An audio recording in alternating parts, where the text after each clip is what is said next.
Also making headlines today, a bill that would ban abortions after 6 weeks of pregnancy and offer limited exceptions for rape and incest is returning to the hands of the South Carolina House of Representatives tomorrow.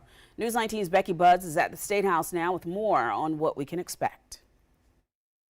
After weeks of debate and votes, the South Carolina House of Representatives is returning Tuesday to give what could be a final vote on a near-total abortion ban bill. Earlier this month, the Senate rejected an even more restrictive version, instead coming up with this compromise. But some already don't like what they see. Life matters, and if you're truly going to stand on those principles and say that, life starts at conception, it doesn't matter if it's 6 weeks, 12 weeks. Representative Melissa Aremus and her 13 Republican colleagues in the Freedom Caucus say they are not voting to concur with the Senate changes, potentially setting up another fight over abortion restrictions in the chamber. To look at it, do we move the ball just an inch and get a so-called win, or do we truly fight for our principles and our morals and values? And I think that's where a lot of us are torn. Democrats like Representative Annie McDaniel say they are also voting against the bill, but for a very different reason. It's not about whether we believe in abortion or not.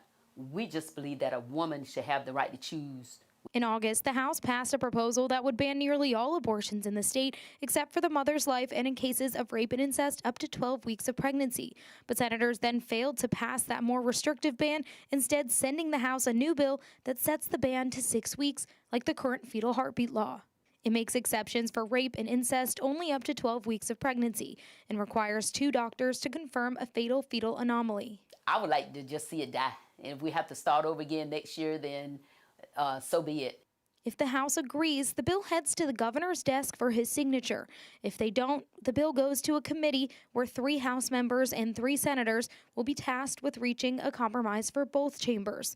Reporting at the State House, Becky Buds, News 19 WLTX. The legislation also requires an abortion to be reported to a county sheriff no later than 24 hours after the procedure, and the doctor must take a DNA sample from the aborted fetus.